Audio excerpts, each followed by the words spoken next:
Αγαπητοί αναγνώστες, καλημέρα. Βρισκόμαστε στα γραφεία του critplus.gr και έχουμε την τιμή να βρίσκεται δίπλα μας ένας ξεχωριστός άνθρωπος, ένας πολυπράγμων επιστήμονας που πολλές φορές έτσι, με τις συμβουλές του έχει καταφέρει να επηρεάσει τον ρου της σύγχρονης ιστορίας. Κύριε Λεγερέ, να σας ευχαριστούμε θερμά για την αποδοχή της πρότασης μας. Εγώ σας ευχαριστώ. Και την παρουσία σας σήμερα εδώ, φυσικά. Έτσι. Λοιπόν, δεν χρειάζεται πολλά πράγματα να βρει κανείς ή να ψάξει αρκετά για να βρει τα πρώτα στοιχεία για τον κύριο Λιγερό. Είναι ένας επιστήμονας που ασχολείται με τα μαθηματικά, συγγραφέας, καλλιτέχνης, ποιητής, με την αρχαιολογία, το management, την πολιτική, πάρα πολλά πράγματα, έτσι. Ποιο από αυτά περισσότερο σας γεμίζει σαν ειδικότητα ή θέλετε να ασχολείστε με όλα μαζί, κατά καιρούς? Η ανθρωπότητα. Υπάρχουν άνθρωποι με τις δικές σας ικανότητες στην οικογένειά σας? Γιατί φαντάζομαι τα παιδικά σας χρόνια θα ήταν διαφορετικά σε σχέση με άλλα τα υπόλοιπα παιδιά. Όχι, δεν ήταν διαφορετικά, ήταν ανύπαρκτα. Δεν είχα παιδικά χρόνια. Καταλαβαίνω ότι είστε ένας άνθρωπος με ξεχωριστές δυνατότητες. Έτσι, και από πώς πιστεύετε ότι μπορεί να επηρεάσει το συναίσθημα, την εξυπνάδα?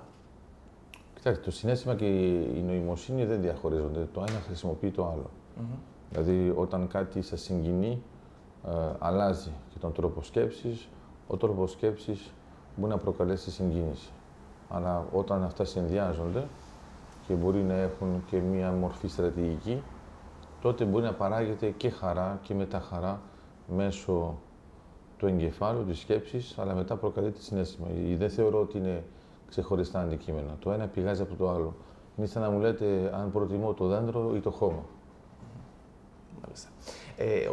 Θεωρείτε ότι η εξυπνάδα είναι εκτός από δώρο της φύσης, είναι και ταυτόχρονα μια ευθύνη, ή ούτως ή άλλως όποιος έχει ένα υψηλό δείκτη νοημοσύνης ασχολείται με πάρα πολλά πράγματα? Το δεύτερο που είπατε είναι σωστό, γιατί εξορισμού ασχολείται με πολλά πράγματα, άρα δεν μπορεί να κοιτάξει μόνο το δάχτυλο, κοιτάζει όλο το χέρι.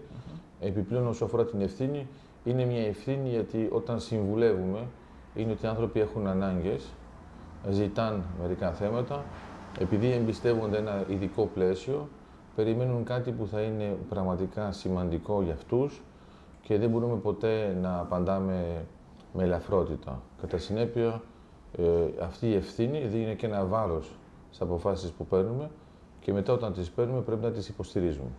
Μάλιστα. Ας τα πάρουμε από την αρχή. Όσον αφορά την πολιτική κρίση στην Ελλάδα, την οικονομική κρίση, συγγνώμη, τι πιστεύετε ότι φταίει, πώς έχουμε φτάσει ως εδώ σήμερα? Είναι πολλά πράγματα. Δεν είναι κάτι που εξαρτάται από ένα και μόνο σημείο. Αυτό που έχει σημασία είναι η προσέγγιση μας. Η προσέγγιση μας είναι ότι όταν ξεφεύγουμε από δεδομένα που ελέγχουμε, σιγά σιγά μπαίνουμε σε ένα περιθώριο και δεν μπορούμε πια να επαναρθώσουμε.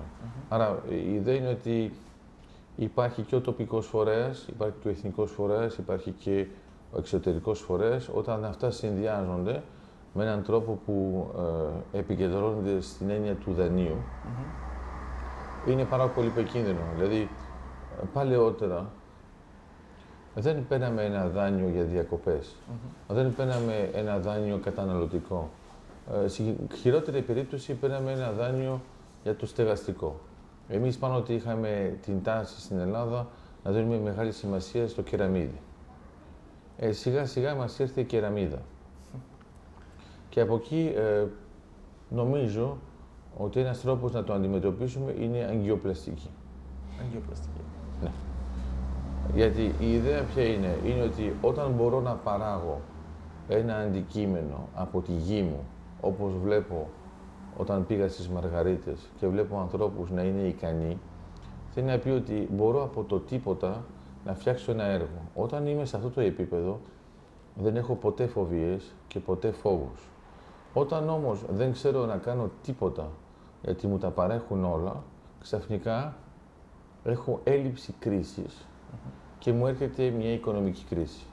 Θεωρείτε δηλαδή ότι ένα μεγάλο πρόβλημα είναι και η αυτάρκεια, η έλλειψη αυτάρκειας που έχουμε? Ναι, η αυτάρκεια, αλλά αυτό το μεγάλο πρόβλημα για μένα είναι η έλλειψη στρατηγικής. Δηλαδή τώρα, μετά την οικονομική κρίση, μιλάμε όλο και περισσότερο για στρατηγική, γιατί βλέπουμε ότι δεν υπήρχε καμία στρατηγική, υπήρχαν απλώς κινήσεις που δεν ήταν συντονισμένες και κατά συνέπεια αυτό το πλαίσιο δεν βοηθούσε σε τίποτα.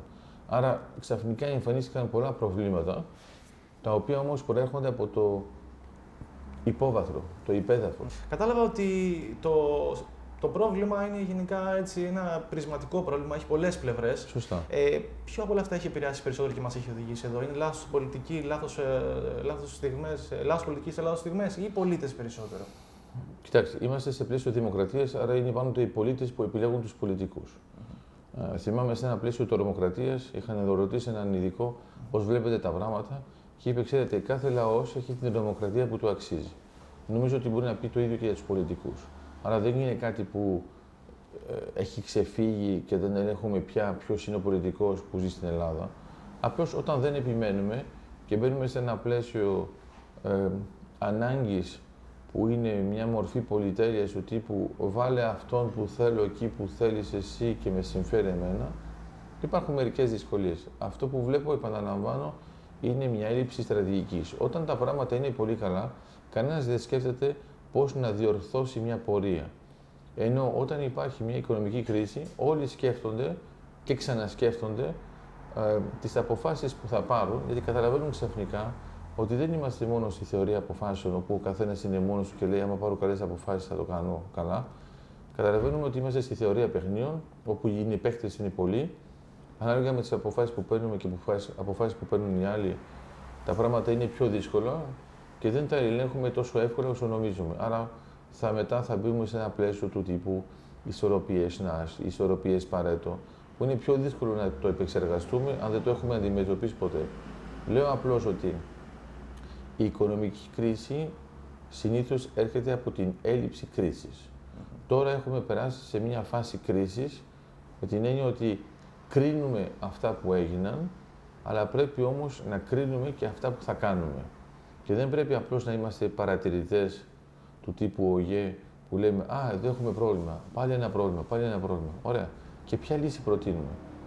Εμείς είμαστε της επικοδομητικής λύσης. Άρα, τι μπορεί να κάνει ο καθένας για να βοηθήσει και τον εαυτό του, την οικογένειά του σε τοπικό επίπεδο, τι μπορούν να κάνουν όλοι μαζί σε εθνικό επίπεδο, ακολουθώντας μια υψηλή στρατηγική, να διαμορφώσουν την άποψή τους, να ξέρουν ότι υπάρχει μια προοπτική και μέσα από αυτή την προοπτική να χρησιμοποιούν τις ικανότητές τους για να επενδύσουν σε μερικά πράγματα και όχι σε άλλα. Επομένως, θεωρείτε ότι η λύση ξεκινάει από τον καθένα μας ξεχωριστά, η λύση στην κρίση, και συλλογικά μετά όλοι μαζί μπορούμε να το αντιμετωπίσουμε?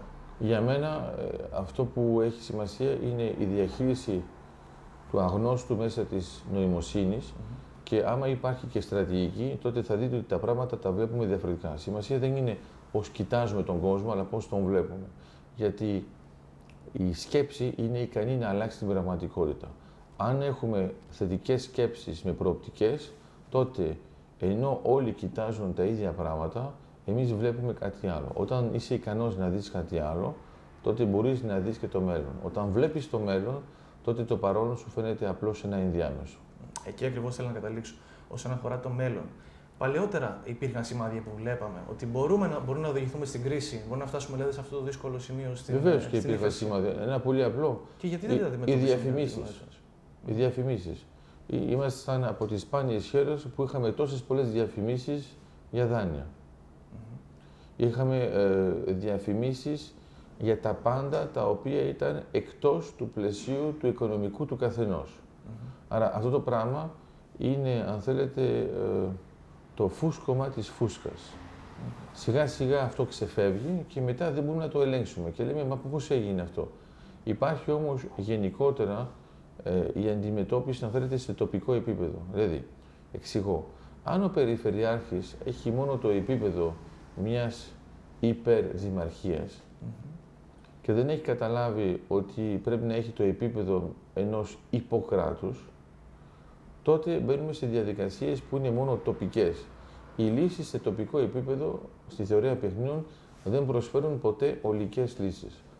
Αυτό που έχει σημασία είναι το εξής. Βλέπουμε, ας πούμε, στην Κρήτη. Πώς είναι το δίκτυο στην Κρήτη? Πώς είναι το δίκτυο το ηλεκτρικό? Πώς είναι το οδικό? Πώς είναι η Κρήτη σε σχέση με τα δεδομένα που θα θέλαμε? Πώς είναι τα λιμάνια μας? Πώς είναι η διακίνηση? Όλα αυτά είναι ολικές δράσεις και δεν μπορεί τοπικά ο κάθε ψαράς, ας πούμε, να είναι υπεύθυνος για το πώς είναι το λιμάνι. Είναι πολύ σημαντικό, το λέω ειδικά για την Κρήτη επειδή βρισκόμαστε εδώ, ότι όταν έχουμε αυτή τη δυνατότητα γεωστρατηγικά, τοποστρατηγικά, γεωπολιτικά ως Ελλάδα, πώς μπορούμε να το αφήσουμε και απλώς να ζούμε σε μια χώρα. Γιατί ξέρετε, αρχικά έχουμε μια πατρίδα. Μετά μιλάμε για μια χώρα και μετά μιλάμε για έναν χώρο. Όταν ξεφεύγουμε έτσι και λέμε απλώς ότι είμαστε περαστικοί σε αυτόν τον χώρο και δεν καταλαβαίνουμε ότι είμαστε οι συνεχιστές μιας διαχρονικής παράδοσης, τότε έχουμε προβλήματα.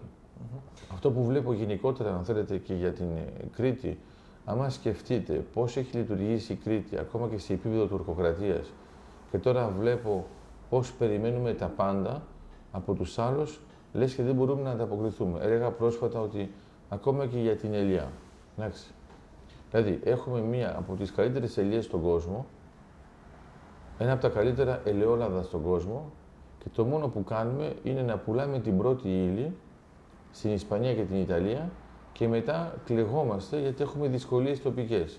Ενώ θα πρέπει να είχαμε περάσει όλοι σε μια κάθετη ανάπτυξη και αυτό το πολύ σημαντικό στοιχείο που είναι η μεσογειακή διατροφή, που εμείς τη ζούμε βιωματικά, να μην έχουμε ανάγκη από τους ξένους να το προωθήσουν σαν μάρκετινγκ, αφού είναι η ζωή μας. Επομένως, εννοείται ότι είναι ένα θέμα στρατηγικής, είτε Βεβαίως, ατομικής είτε συλλογικής. Και αυτό το έλεγα πολύ χειροπιαστά. Ναι. Αντί να μπούμε σε μια διαδικασία σε ποιον θα πουλήσουμε την πρώτη ύλη για να την ξεφορτωθούμε και να μην έχουμε προβλήματα με τις πωλήσεις, να μπούμε στη διαδικασία της κάθετης ανάπτυξης σε τοπικό επίπεδο, όπου να υπάρχουν λιοτέρευια με υψηλές προδιαγραφές, οι οποίες μας επιτρέπουν να έχουμε ακόμα και βιολογικές καλλιέργειες, οι οποίες είναι με μια αυξημένη, αν θέλετε, αξία σε σχέση με τις ευρωπαϊκές προδιαγραφές, και αυτό να μας επιτρέπει να σκεφτούμε συλλογικά πώς ένας ολόκληρος χώρος να μετατραπεί σε νησί που παράγει έργο και να σκεφτούμε τις εξαγωγές